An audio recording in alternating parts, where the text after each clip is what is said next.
ango hunjin tunadi ango juran tunadi ango dohin tunadi be kunta tuna bada mangana jarabi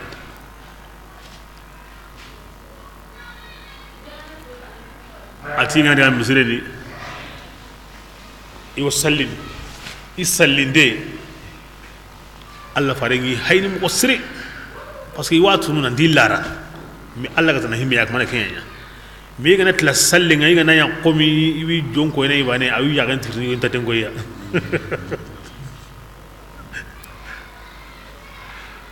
la magri ke mo godi ma wolu Allah ra kota be tankara ge ngurongo timine kota be Allah ri tugulika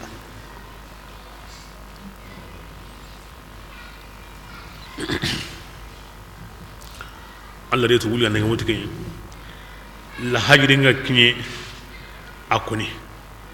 anti wuri Allah ri tugulika ati ken godanga ike wi bilinya kama itaron kannendi akuma ngurureni do gidenga ka abu nyagali go Allah ra tugulika ko tanaw sendi kengo singa me kanne kenyi kan taw sigu me semo kanne muko nga sigu min bolra sama Allah kira na in nyagali ni kenwa ko ni o ma baranga ho sawra Allah ga ton an to konani konna o he ho he kem palle la hajirin salli ke ga na kone ili ga na karawa mu ko amani me nga himbe go wurni tanga himbe go wurnu singa andiga koni da adi wallahi sigu men ngari na limu suna ngaranyi daga ni jumme do e ko habe ga wi hotna ndima akem balle ko in nyagali mo wuri iri bugi yani kina musuna ngaranga idiga ira metana logo na meleki na lim sirendi kemo bani adi soro gusigiri Allah faranti daga na ati kan nyagali ti khairiya gilli aga manu gara aga sara aga ma khairi bi me kita de kenya hay ganya gada idi kenni maniya idi Allah fari agirange nga magiri Allah ta giri Allah Allah ti ya haga ma aga tungu nen sabura aga sabati en sabura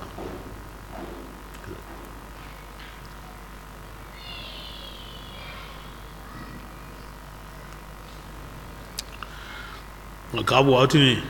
igari Allah farin ta wundani jama'u no misirendi Talhatu ibn Ubaydallah kinyangri na nguruni gemuni kiten kiniya ati wallahi inta mungunuke ada jamagadi sida sumagri abana ngri na nguru katiya ni kitingi ati inta mungunuke sere himbe no sere nyana ndam munede ndam munede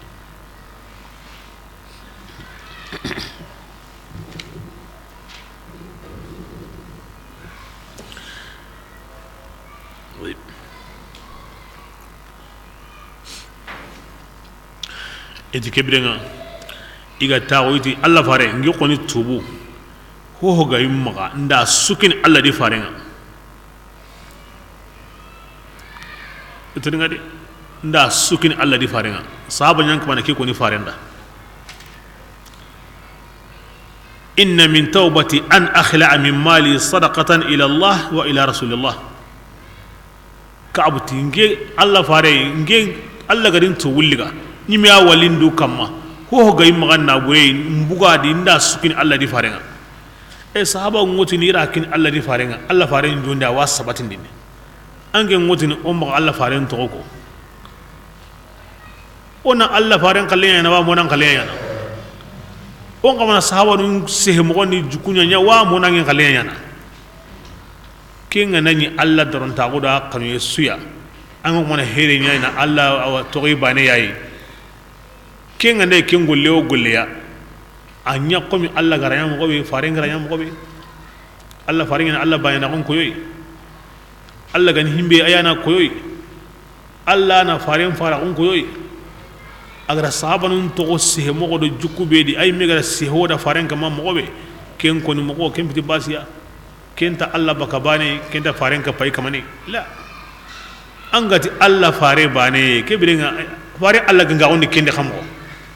amati Allah remme amata kapalle ma ngati Allah fare bane donc suruna ken fam atinge tubun sharti ngobakin na burendi nanya sadaqa kata Allah di farenga Allah farenta da anna bure ni ko to kamma kinyam pasanda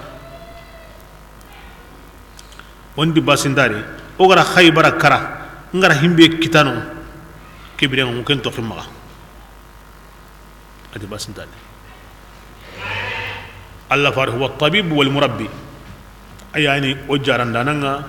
ayani o khorondananga ma hatalle minni man qasa la huwa murabbik yani awan qoronni Allah killindi Allah batum kondi sahaba nu gondi kundi qallen sukini Allah amati kunna hoto qima honu yimiri qallen tagandi comme Abraham bin Auf na tagandi ngina amati kenna agabo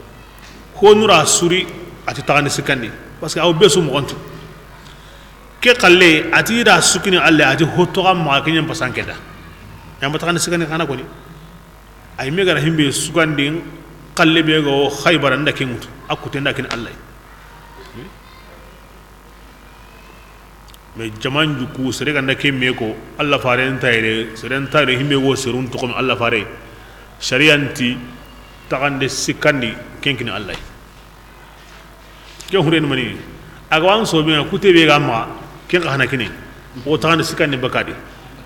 akute gana to ken ka kini o tagande sikandi bakadi aga nakini an kanu dingira antar huru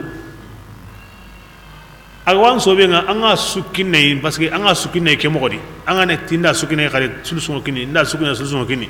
ala yorni maniya andar ni me mo hakada khabari aw nyana ke mogodi digana ba alla gara akin tuindi oy mogobe asrata nan tan himbe gorni tuy oy xew mo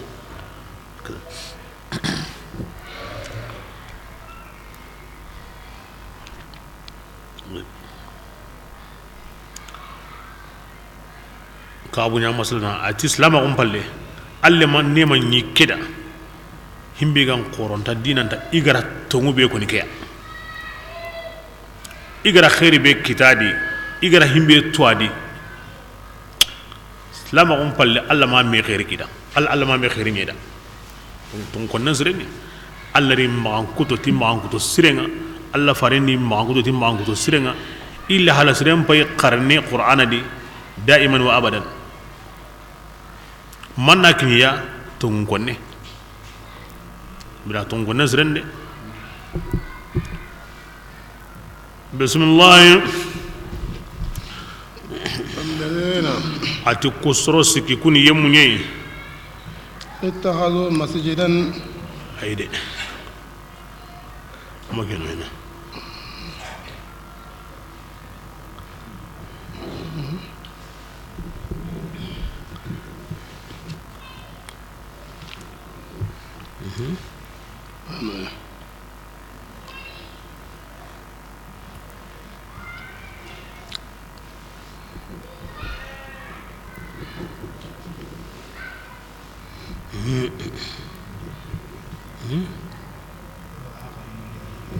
no come no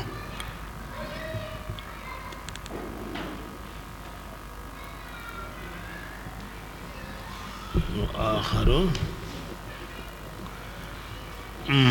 مرجون إما أن يتوبا والله عليم حكيم نعم كبر هندو غندي يتوبون آيا دونك كمر هنا تنكري كوتان غندي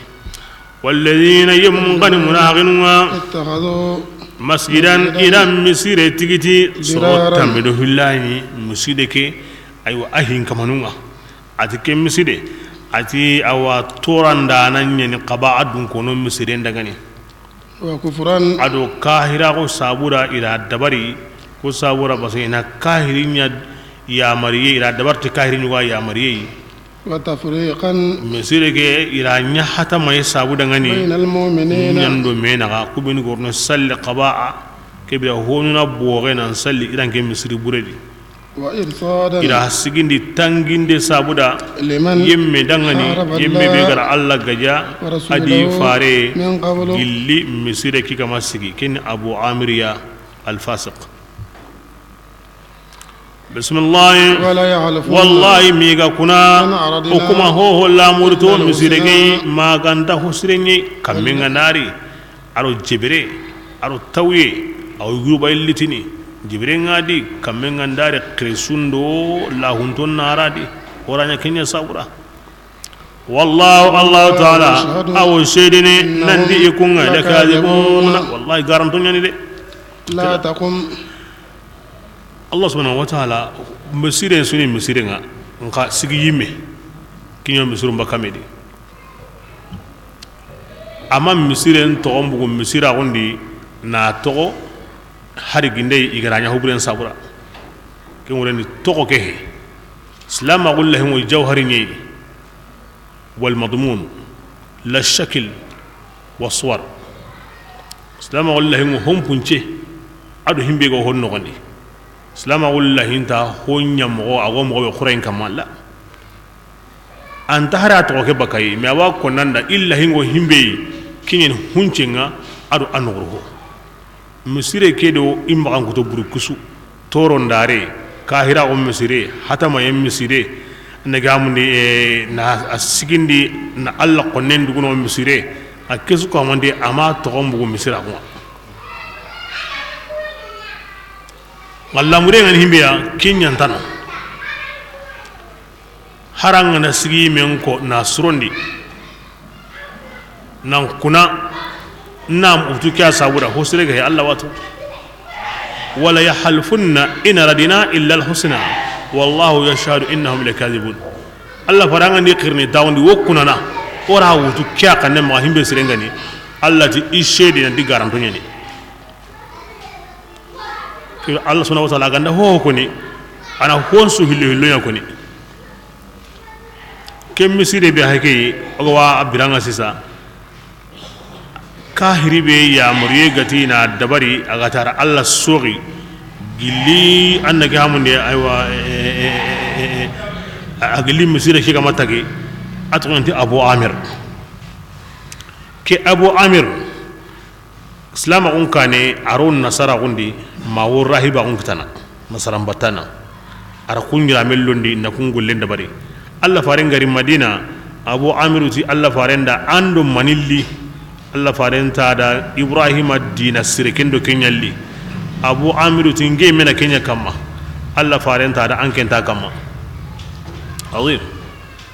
Allah faren jondi Muhammad al-Amin khatim al-anbiya imam al-muttaqin angena da angen hokama am bakan kallinyari hin kama nan bitu hillo goyi higume ngandari ha ankenti kama Allah gara ko mo beno qiri akane gani dina qasun kama Allah gari qiri kata noronga kundanya kundunye me anna Allah faren tirni anadi ange mana kya kama Allah faren tanta kama anta su me jangana wara kama akhata wire holo ama hinsa kan kata Allah farenga kini atandungo hanabi agara futa Allah faren ati Abu Amir timani ati ngewa kama ange Muhammadu yana hoka himbe hita yuwe Allah faren dingema kenya de ngeri tayina Quran dina sendia Abu Amir ti kebrenga ago kemo ni ndadiga men foto ndambate ngollanga de nyarondi ngeran ke Muhammadu himbe de garantenga de kala ko tabe ananyi agolobantengo awtunganga wa ambana kara Allah farenti amin arnan duwa unjabi amani me hinto ko kemo godi gilligen no qoso Allah farenda akhirati Abu Amir fasiqi to kemo godi uhudi kotanga kini Abu Amir fasiqi ati Allah farenda aywa yani badri malungo uhudi malungo ngange ko himbe ko nanda nganda sere wari aga warnange Muhammadu gajango kapia ama giri kemmo godi kahiro Allah farenga kini me au kapia ko Allah farenga kini me au kapia ari la du ketimandi ma huneni kotabe ora karadaru nanti Kenya arabunun kallel lagarunga aka hukun kai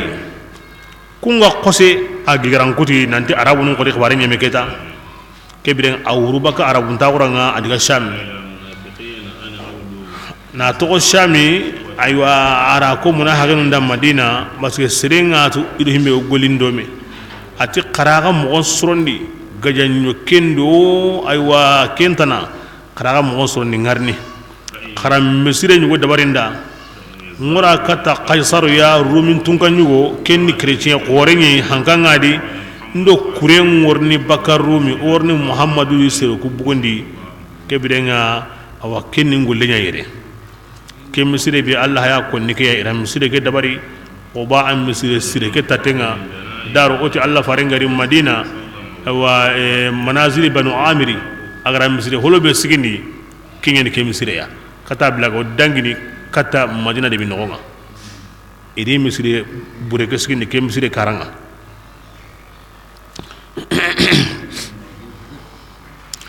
igatla wadi ke bida haren kire Allah farenga kendani Allah faren pai kamani mo kon sorondi awra tabuk iti Allah fare wara misire dabari awa watuntonda ado haju gumunda ado urobe kamenga ndari o amunda anna lina salli misire kedi na Allah nyaga arna hinya hubarkante Allah farenti dangani ngotrende kampe kam mahina insha Allah ugandari o worni nan sallino Allah faril lintem pai baka tabuko awarne kata Madina ayan qazi awan no kunyugana antinta Madina i qusa gara nyino hari masigina ali de binogonde aywa iti digan ko yinta qase anta nganari insha Allah ngorne musire ni kebira kata amla ga dangina sage andu jamaa qusa gari tabane Allah farin qarti nduro kenga ondiga qarti nduro kenga ondiga kenno kundi o hay ayanu be ndogondi sa ayanu ku yanka misiren khibaren su Allah ra koni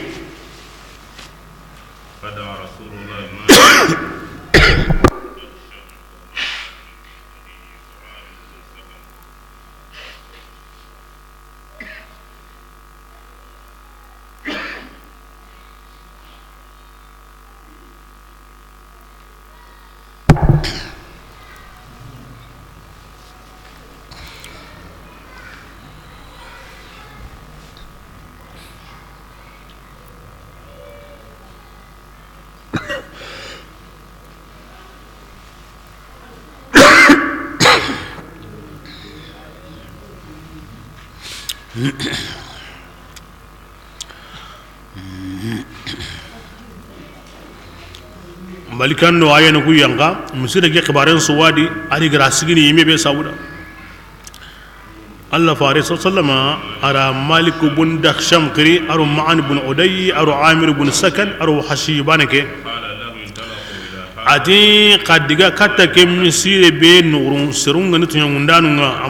ama ko misira ndare anurun seru zen to ngani misira dron anuru nga nasro asro asgi menga nasro asro kungana bono kana kebira onati anuru الظالم أهلها خرا غرجا نبي فارين أنا هم بيكو صحابة ندا إبغون تيمباي تويه مكا ميغا ورني بني سالم رانكون تاغرانا مالك بن دخشم بيغا ويدي كين كامو نوني ati qarundu go honne ngoro no ngobaka sisa ari kara ara tamro kiti kandu ngonu mutu ari nyabitanga ari kumu arabu i hay wurnu i wo wurnu mi ga wora misire ke kendani ila nom paga ti Allah farendo ko ila yimben katay ila gurja jaman sanki aywa andiga salladi ay aharagiya Allah farenti inanya nyaga mi joguranga wora nyaga mi jogono na ho karanto serno ay mellanga ndikera kita ato shamino amakara ama sagi qari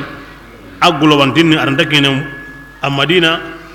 aywa agara qaisara be ko ni aro kema me famu akari bane akara tunga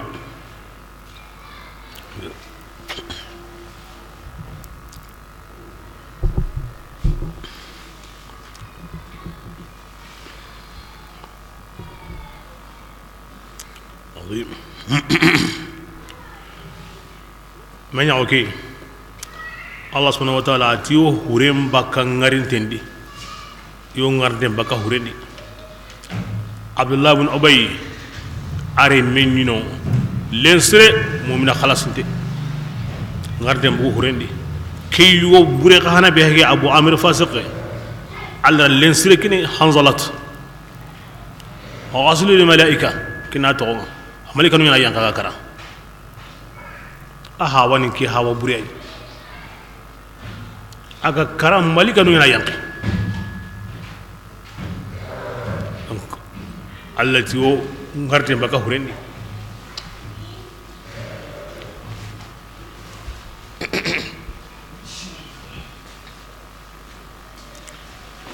bismillah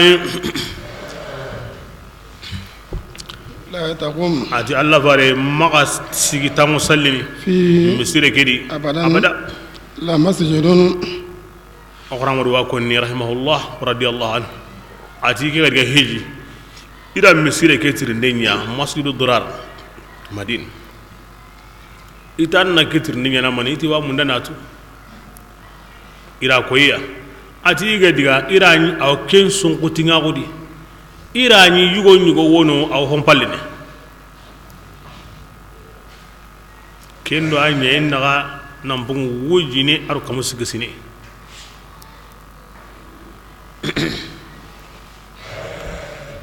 bismillah لا مسجد ati misire de سيسا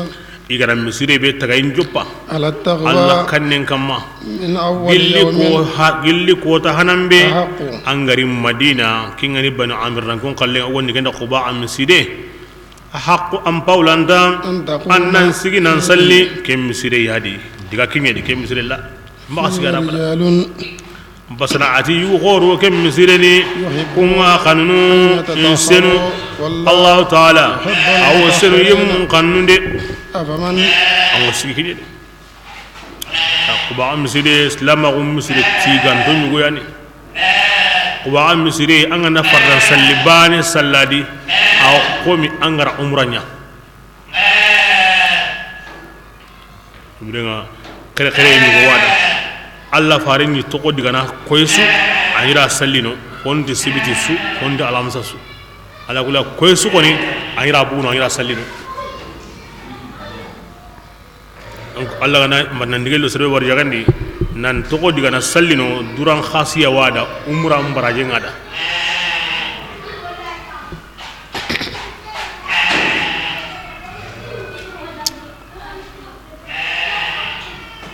bismillah أفمن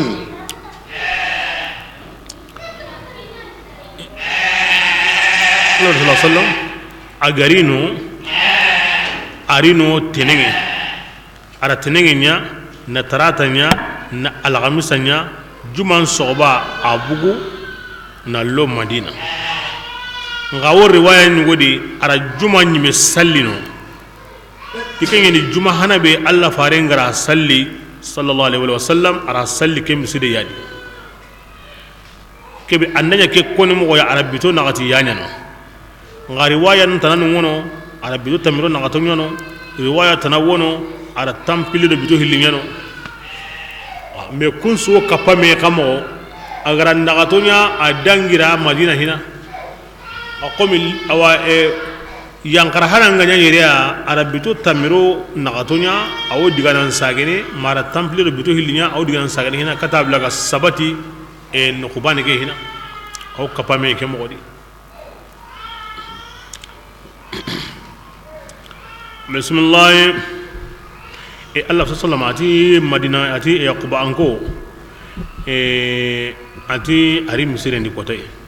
ati allah ragatiga nagatiga ndelungoni na sorondi senna gumbangendi adu aga misire mbangendi misire mbange illa hotu no kendi amma senna gumbange be allah raga durantiga tikenga kenna kankai eti aywa wallahi allah fare oku konin ta hota na tu senna gumpidi o garaw ken duran konni maganda oku ta galle munyi yahudiya nunye yahudiya nu inda nyagamintere iwo idu yankeni ti jinye arabun la rahitiga oku surena nga oku o ta galle mu kurange golle sabura ta galle magundalla o da irange me sere o kahana o jinya no du yanke ko ko ne ko himbe to arabu kutu nganda kunwa senna o de kenni ke ay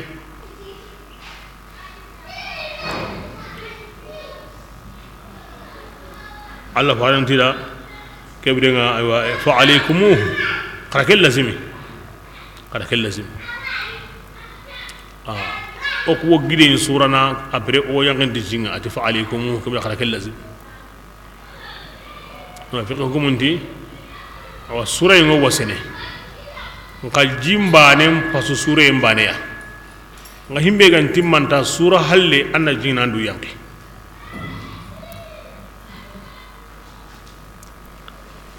wo yahudiya nu nyanya e kunda nya alla ri tigate fareni sabati nda kama ken sunu maniya alla farenga sahebe ko al hikmatu dallatul mu'min wo gani honna hande islamin yahudi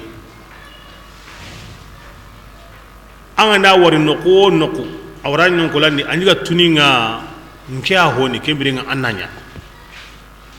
seren sugo tununde ndan jaga tununde an kitara hobe ga tunu anga na wari an konne ma anga to kama ay anga wari me kini mananga ta hinadi on tuni nya honi ke kibran kallen kininga donc Allah farenda hosire misali ke mo ngede ati hosire islami nya hotununde ni koy anga na wari noko akama nan konne yawo kahirin yo kentana ni yo hosire nya gande tanke nya honi nan tay ke digamen han ko ringen mo siri arange hadisi aro ke aya sirun woni ngo balla ho siri ngana sa wunya himbe nu gara joppa ikum ma kumbiri sire ngina mani may kum ma kumbiri siru ya an kana ni aya sirindi magam fo sire la ngara ti honura joppa an kane ange ma kumbiri sire mange ma kumbiri dina dungeya way kahiru ngeni yahudiya iyani alla qonna na ta konsuya mi irange jukudo ke lada sahaban ku gara wudu alla ri tiga tay fareni sabati nda kama kebir antar sere kita himbe gani alla qonni dina yahudiya nga angara hosire ngari no ko ayago dina sabati ndini ayago dina ndemana ma ken to gono ti hulanda jopinga ne de ken bali bulisa sagon kite alla fareni angenya honi dina takinga surna la wundi ke kama mo siri bismillah afaman tiyalli aywa misidembe ustasabuniya igada tagayen jobba al awakanu ye magandini gille Allah taala adu Allah dunga yengi ke magandini yalli kem misiram pasangondawa mam miside nyam pasangonda igada tagayen jobba kumme kankungi aga jurute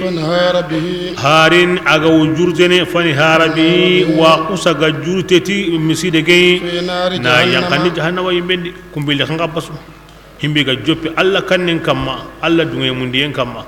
aro kuri qalle ki qoni joppa an ga mundi kummen kan ko ngi wa usaga khari a jurte tay adiga kanu jahannama di hankam basu sikantadi hanaki asireni kin quba am miside misalinga ado miside kamanu ngaranya alla jatin sabuda dina ngurgiyen sabuda islamul lahiyan sabuda kebirenga kendi ke misalinga himbe kallenga tage juru no ko juru tan den kam ma juru tay imbe ndi kendi miside awa kine durado kallem miside hini ke misalinga amma taga alla jati sabura amma taga la muri sire sabura haranga ndaw siren ko anda taga islamu nam bo reba kameya bo kebira kem misalni banike alla ganda ho kon qur'ana di ana ahillu hillu akonni bira besuni misiren pay anna taga yimen pay anna misiren pay minu ga no konni anna kum pay ataga yimen ananya ho sireke bambe akamma ko ba am siren pay amma ke ande hobreke bugari de duraro misiren ya wamma bismillah والله الله تعالى لا يهدى القوم أن تقولون كان الظالمين كون تنون يا لا يزال بنيانهم مناهق غولين ني مسيره برسكين دي غادي اكونا مناهق غولين كودا اي غولين ني مسيره برسكين دي غاي بسم الله لا يزال بنيانهم اتي ايران كي تغايم تاغلي تغايم بي يغرا تغا ان تاغلي سكاي يسندمني الا ان تقطع قلوبهم يسندمونغا كوتوكوتي يعني ناو تولنغي ميغا كرا كيم مسيره هين سكانتا باكيدي والله الله تعالى الله ني توانني حكيم ايوا اياني گمندانا ان الله الله تعالى اشترى براكبي أغرى ديغام بالون بوبرينكو إما ديغال لزوراس إما توري لزوراس أبودا خير بيغري فاتي خير قرى ركنكو نجهاد نيغانو قافا سمونتاقونكو الله غركبي سوي كاني إغري دو كيني أدي نابوري الله سبحانه وتعالى كبرنا أهيرني كم مثالينكو الله إراغاغا الله ياي أرجانا ناجونكو سكان تاري ويمي مغيري جونكونغا بو مغو أنغوارو نهيمبيدي كينيام باساي كبرنا كين كورون ديني نانتي أرجانا تاجي إكونيا دا أرجانا تاجي إكونيا دا كبر إكونيا أنكورا أرجانا ما تاجي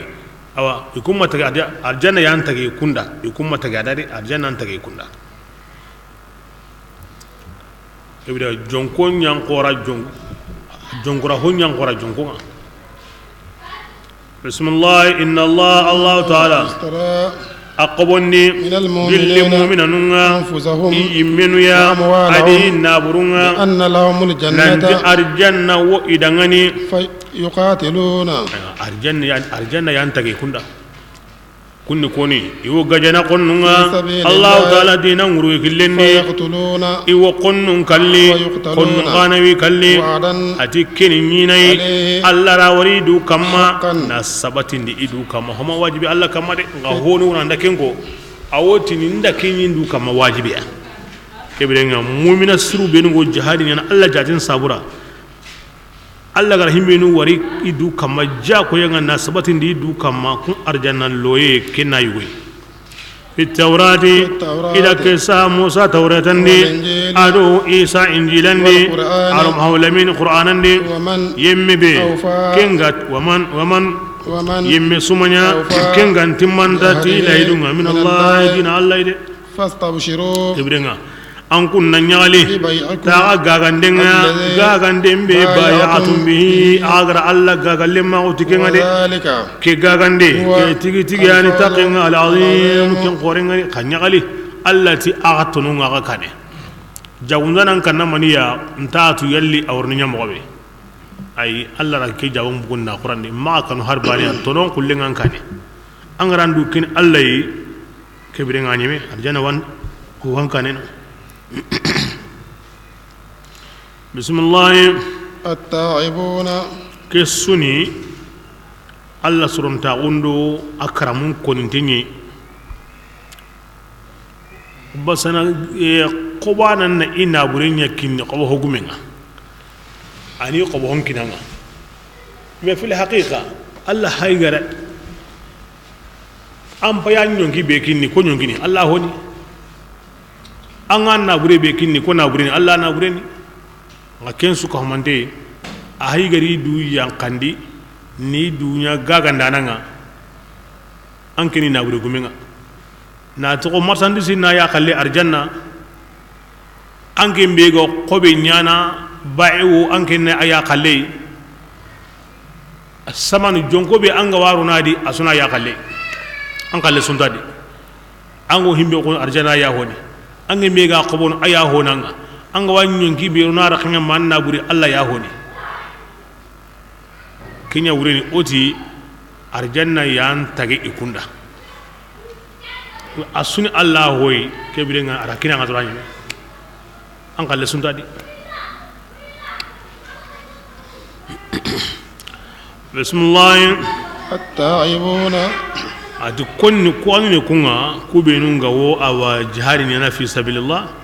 ati ngwiti kana kunni koy tubanu nguru kunye tubanu himinu ga bu hilla kapendi arumuna hagundi العابدون iyani alla batana khalas ndonga الحامدون iyani allati kana lahalan suko mandende السائحون iyani sumanunga الراكعون iyani qurungori ganunga الساجدون iyani sujudanunga yani sallanu yani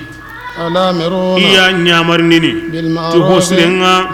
iya والناهون kabandini عن baka المنكر hokuninte magandini والحافظون iya tangandini لحدود Allah الله taala aw agingun su ko mantenga وبشر المؤمنين كبرين الله فاري كومو من يغالين دي نانت أرجانا ويكاني سلبين مغانكتو غني كم مغانكتو أكيدا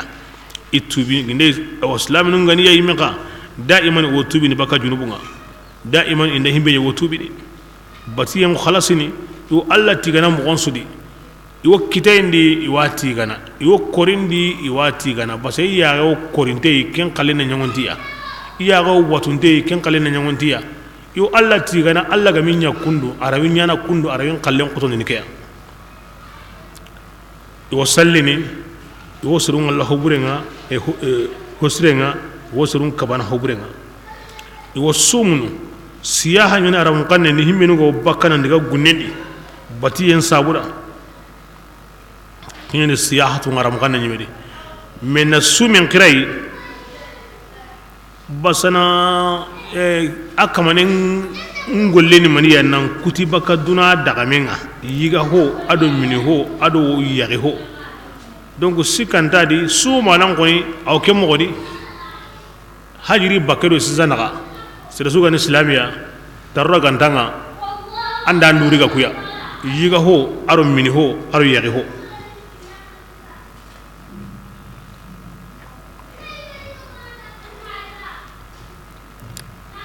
bakebrenga nandi su manana asaihu arige kiyai wasume ni degre dantanuya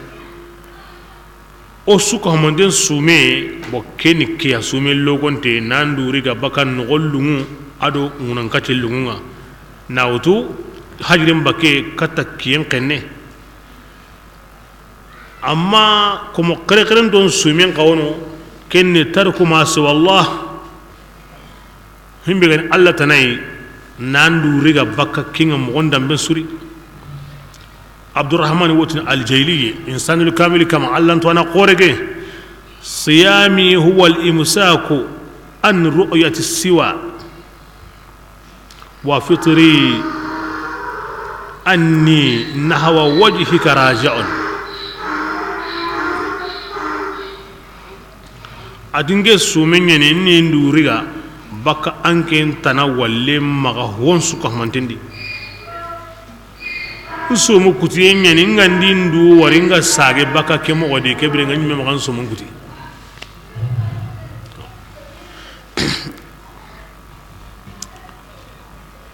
bismillah ما كان الله رسول sallam ay hawat gune gafat abu talib sina ali sarhabe ara kafari gesimundi nya dangani ara daro ara naha ara hasa sahaban nyunu kada kafari gesimundi nya isaranun dangani iga karaka hiriya naam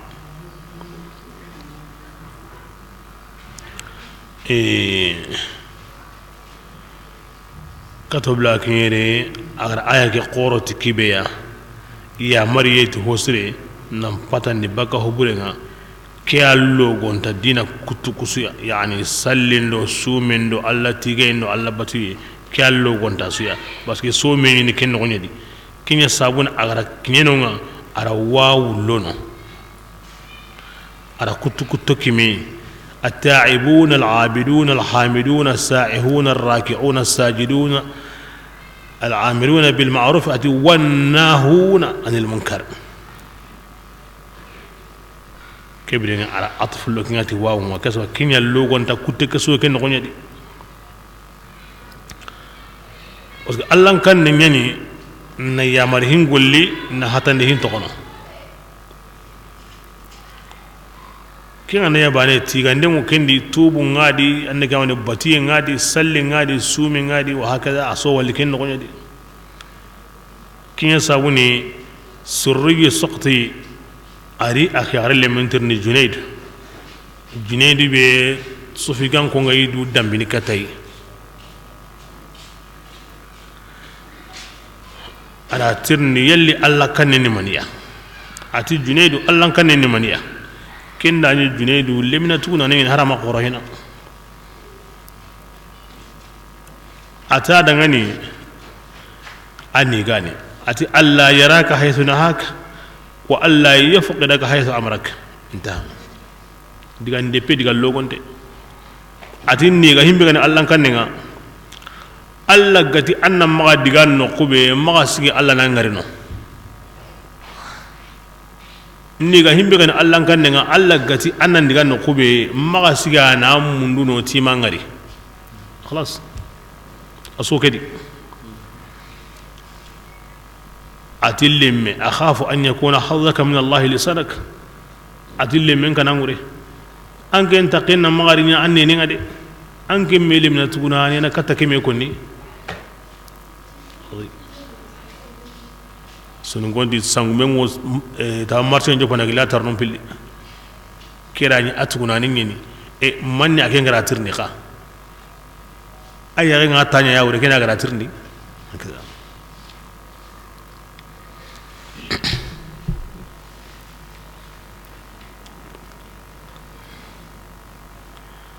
sebe go hokoni tasawufunda antatu ma rijaluhu rijalullah ay go khoren suka mande kunyini Allah yu khorunga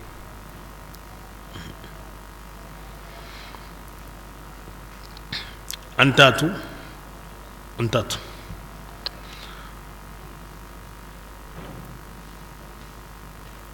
ma andi khoniqa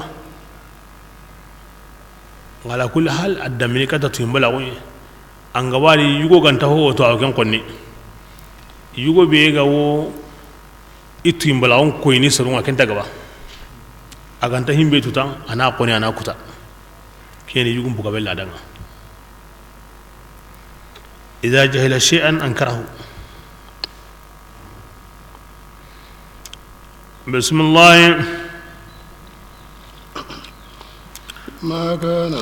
التي أمنع كم بولانتا للنبي النبي نمندا والذين أدو يمندغني إيغا توني إنا كفر جسمني إنيا إلا كفاندا كما سريدي ولو كانوا حركم بلا كفانو غندني مارنتندوني من بعد ما amasiri ina kafar gesi mundi nya hom palle aga bange sahabanun dangani aro farenda nanti idan kumare mu yimbe dun ko nyande kinni maniya ikra halle kahira on kamma ba sahaba zugune nga kinye kallenga alla farillai atim batune kilima bane akodoro kengo sikki andu alla naga ngo hujja nyana alla ma ngan tlani tikenga akodoro ashhadu an la ilaha illallah wa ashhadu anna muhammadar rasulullah anyime kemba ne kota akute ngo kenya gabondi di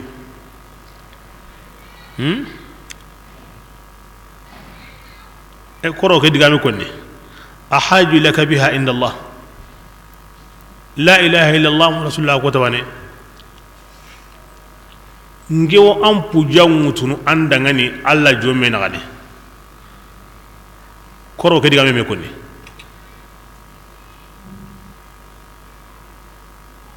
ay turanta kenta alla farenda arange digami koro ke me konni takki gandara ke konni awatu takki nyani ke ma alla bangi himbe me gana taka hoda akko tabane mpatugune la ilaha illa allah muhammad rasulullah ngewan defangutunu alla jomme na gade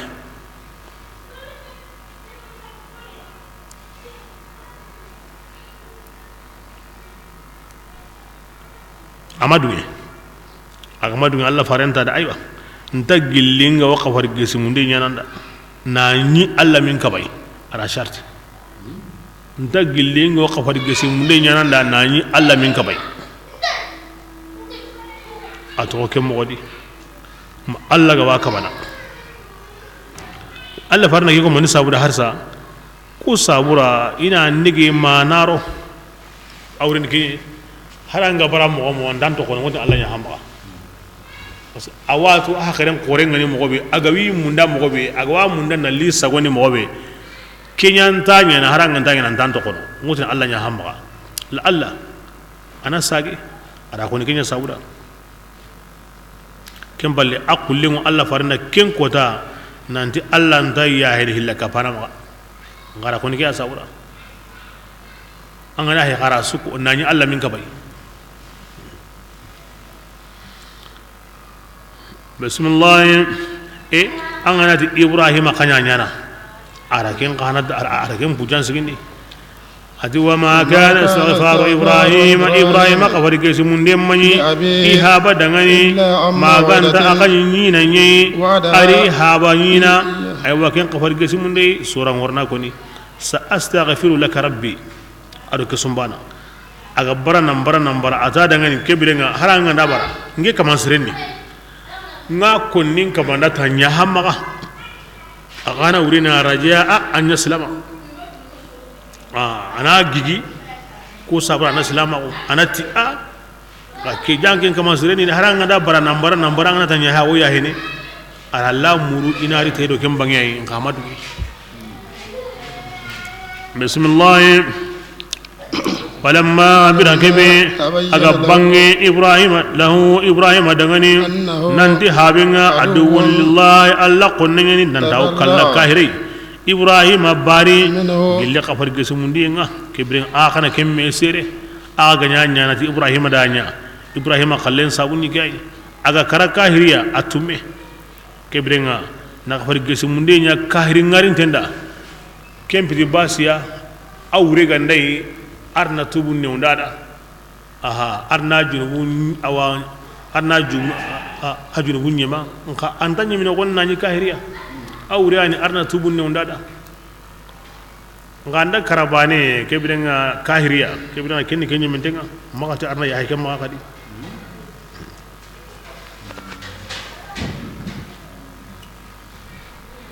bismillah inna ibrahim aganatu ibrahim ini ahan kunna nanyani noganyani daiman aw lagru asna kata allah daiman aw duungana وما كان الله تعالى ما يضل قوما إنا سرو سانكوني هم بالله أغرقون كندا كتسلامكونا ما عندهم بانغاندي إدغاني إغان قباني دو تانغا تقول بي إغاما تانغي تيسا كبيرين وسما أني حالي إسلامي أي غارا قولوا يو كندا مغا كينيا دي أندو تانغا تكي أندي نان تانغا تكي أنجو كن تانغا تكي نانتو كنيانا أنغو تو كندا يدي بس نيما نيواني سلامكونا angana barakunga awa nema ke angana yila kibra allah wi nema ngila na de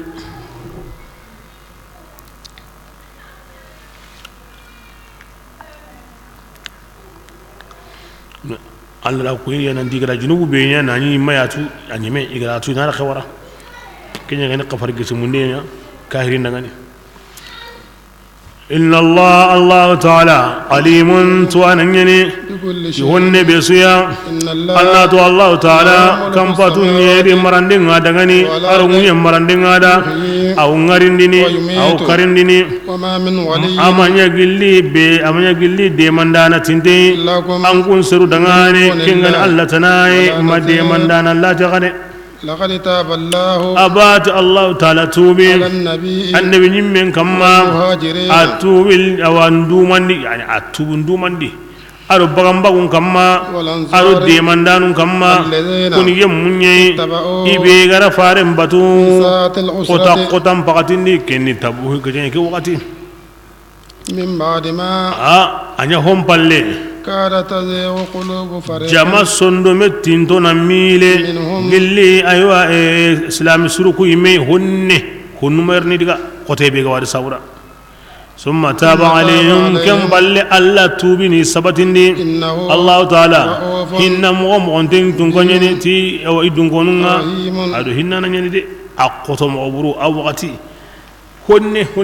هنمرني دقا ngati imenu ga diga da batte nan ka ho wakati ndi qotoyenga tere nokundi giloyenga ira itubun sabatindi aw gilli ke aya ngane ke hay kini tigande khore muhajirinda adu ansarunda adu allah farenda tanyere wujunu seriyani islam umma keme kure ka mehina setana ndo tamare muhajirun do bagambage ado qabla no benu gon khunga besu tubi arabun su tubi lengi alhamdulillah farenda kurendi menkatu besuri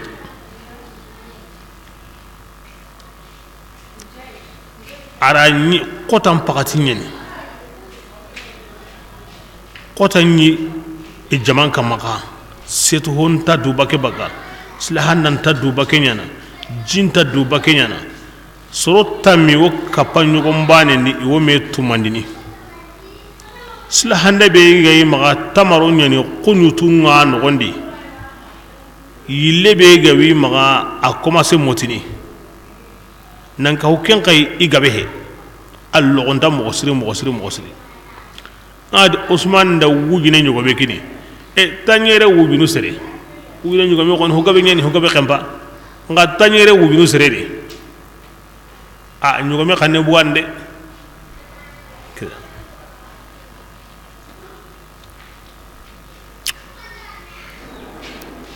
aw gilli akaba ko nga dulle nga na himbe riga tamaro lembane aw kinagai anken do hulan an ko kapakedi aga tamaro lembane gi anda yigana hana be ndari rakendi kenga na lungo yen kita honne kinga kini banenga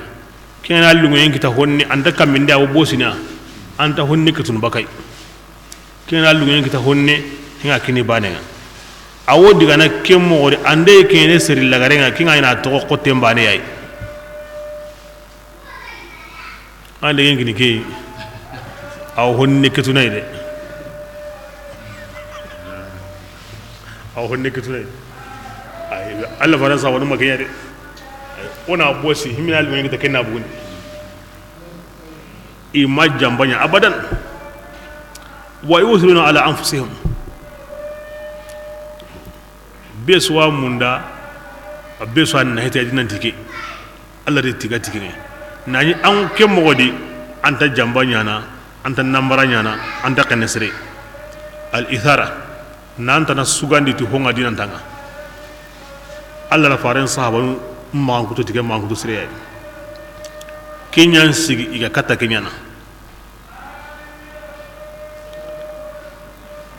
dakunga ni tampindi yesenya ni ma ina daba be karikundu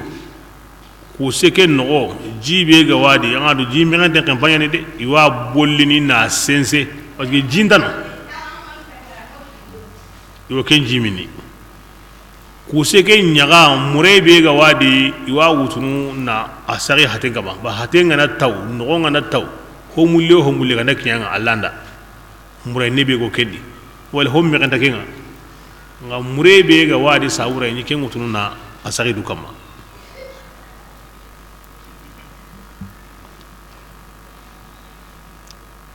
o bagati ati ken no ngati Allah fare an kananta hayni sa Allah da khairin gabil lahdi mutanda de narul akhirah anta duwaw nyana sa anyu ya wasrunga dullen do dak mo ko mi kari tanyere wudunu sere e ke kana ke ko neri ati angi nganati kunu ngawa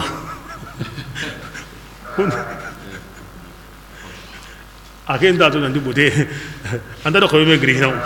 anta do ko be gri ati angi ngano ke munda aw bo ati ngamunda wa munda ke to ko sa e seru mo kesu ka mo de harsa angana Allah na himi ya wanya na anta ko ho ko ni seru mo ko na njogi ata anda hayni sa atangi ngano ke munda ati ngamunda angana hay yugunta bara de akem ma harisa ke go mo be aw bakari mi Allah hinta ke harsa ke ti har bane ke ni dunan bi wondi gata o dangino o bakari aken ta bara de ati ngamunda ke ta ngamunda ati ken no so Allah farini kitengutu amma sagandi abada makamenda nyontai fatiya bani kamenda nyontai na guji imini na nyanki na nkura na iyo kumpaka yoke suga yimaga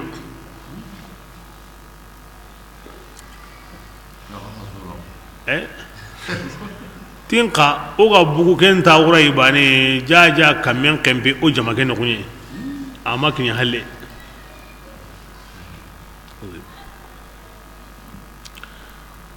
Allah sallallahu alaihi wasallam na jimundi nyati sallenga sunna nyani ngana jimundi nyati sallen tanai ken ka hiti bidi ayde ken ka sunna nyani angana Allah farin jimundi yumpai agar himbi nyati sallen tanai kinyang gaba nyanda agar himbi nyati sallenga mun Allah farin tar kumpai jimundi bi agaranya agar himbi nya nani sallen pe kinyang gaba nyanda agar himbi nyati sallenga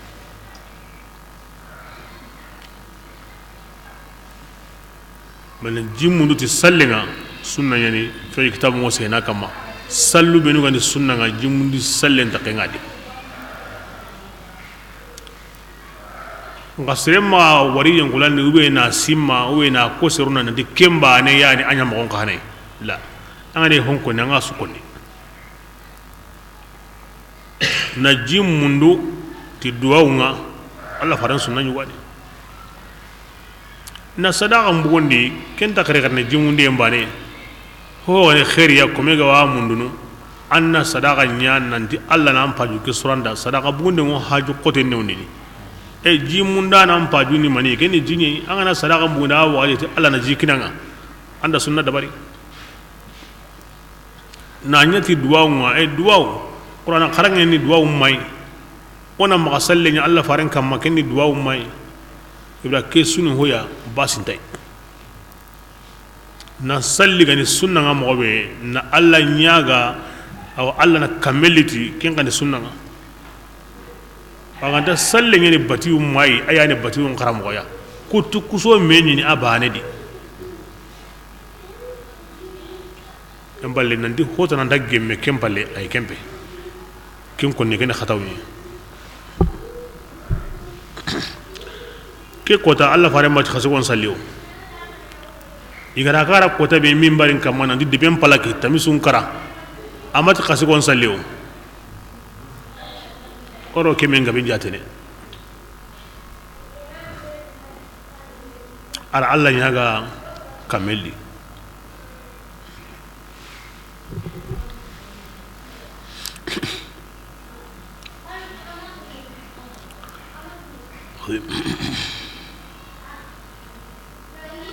بسم الله وعلى ثلاثة التي ينبي أغرهم بيقوتي هون ونو ورا كون سجيني هنا عندلهم الله را أنا يريكتاي عندلهم هذا أنا ياهي ما بكون تانكرجين كوتان تيمي أريد دران خللتي التي ينبي سرون سكي كم عنديني الذين أيوة كون يريد تقولي يم أو سرون سكي بينو يقاري توحلي إما ديك تبوكو sikobe ga kone حتى إذا aw gilli ma ngutun Allah yi ma ngutun ira tampe be wala wuce ke no wonde adi itampiyen kempa ma bira ke be munye lire kamma rahobati munye ndi yuruba isu munye ke honyuru wandai nka tungu nyime munye lire ntenya ni kun kamma digaranta liranta masla lemanta gundo kon lemanta besu kariri Allah di faran sabra i me gara Allah di faran mutuna tunko kini lire be gani kama وضاقت عليه وضاقت أنفسهم مي نيونكنو ليري كما يمي سندم ليري باني ناو خيري ايوا سانكو باتاو بيغو كيني كابو يا كوندي مينو او سرين الله هونسو يا وظنوا إذا دعنا وتيجي نندي تو نقندا يلي الله هينونا مانغنا تو كتايمي يكون وندا كندا كناو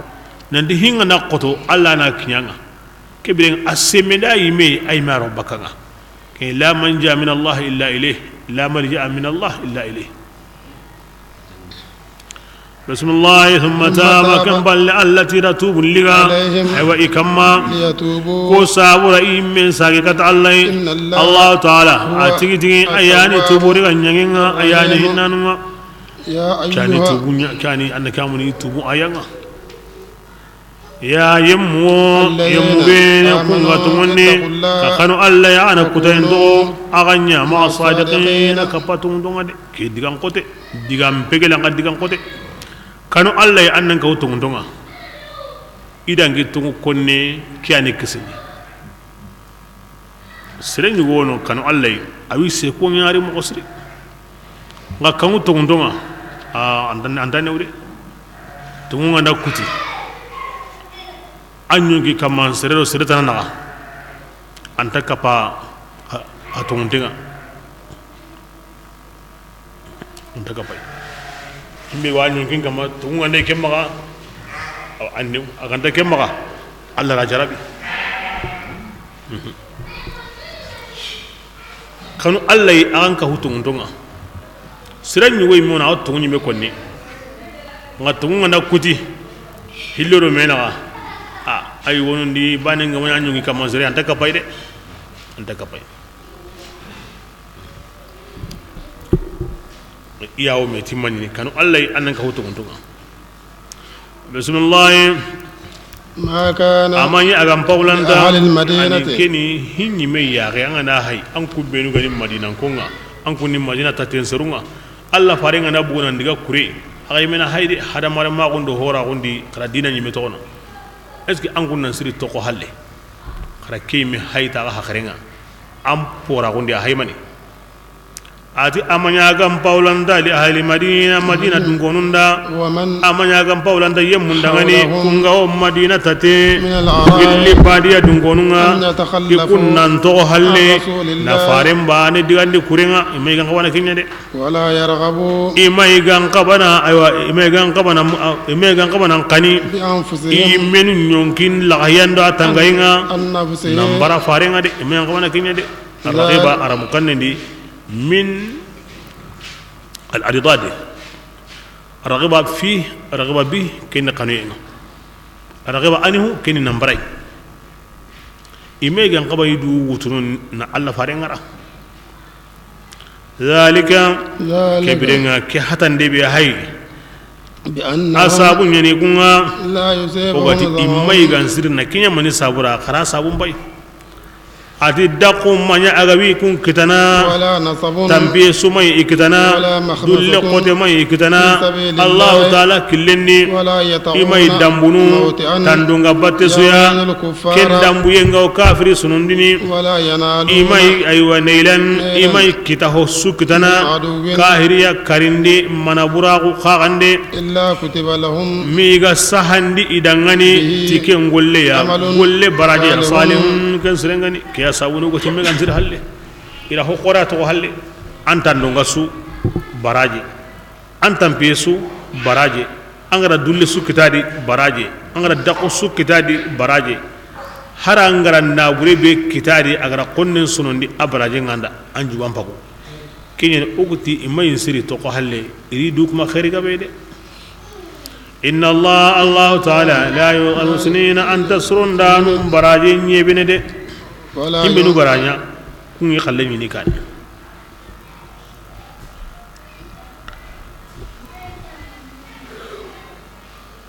بسم الله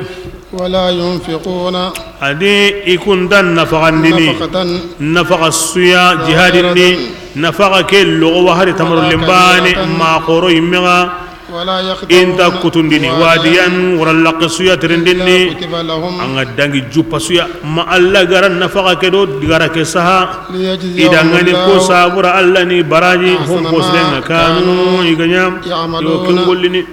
وما كان المؤمنون anda wutu ayanu ko yigilli sura ka jibe mayre akamana sehe mani kamani begu digambalinu Allah farenga digana himbeni to akamana sehe kunya kamani begu ni dukatu aywa keta haris rebe kallenga nya kundunga Allah garanto gulliga nga ko kore ran fati antandonga ke anda ku ke baraje andu lem baraje anda gamundi aywa an nafaqande baraje no kenda ampiri to islamun de ke mugu mo siri ila tringa mo siri Allah farem pay gara e bamen go grindi kebrenga tina herenya indiga ken kibarenga ko besuri mo onsoroni ba men kani na wutu kamesere kata kamu karaga sirai nga jaman suri mo onsoroni antanya no halle diga yimen ga to be ga way ado jamake ndame kitana nungu ayali daiman litawjih almu'minin ay sehenga na ko ni nyamo ko nyane daiman an kuna doro Allah faran palle kini muradu aga ta kan diga khadiga aga ta an to gore ka to gore on to gore kunu kembe walma on diga kunu to diga aken kana he kome to do Allah faran palle nagati ma kana amanya kan paulanta liyanfiru amanya kan paulanta mu'minun dangane ko sabura isum bugunan diga kurenga isusu si basana diga mbala umbe konteni diga nya sireni be sun diga aide kemmo kahe falawla nafara ta'ifatun ngeti mani sabura aywa jama yugo gantarni kurenga min kulli firqatin qabila o qabila di minhum kunna ken sugura na ken ngararni tunan tokono liyatafaqahu himini go tokono kunna annaka amundi famu yemundu fi ddini dinandi waliyunziru qawmahum ini sirun gongoti famu yekeya idha raja'u inda sage wati ilayhim ben katiya manni ken la'allahum ngandanya diganu ar himini go kandi yahdharuna isuna idu mogotu wa himbi ganda koni kebra manna aga taganya besun diga besuri mo gonsoroni qablan su tatin su jamanin su ti ay nyamo ko sire qara hay qablan suna surun gonu sagara kunna li Allah fare ngure ina honu sagara kunna diga jihadinga himmi ngana to Allah fare ngure ta kan jihadi ni woyay kiya sabuni imam maliki gara awa tuwagu mundanu adu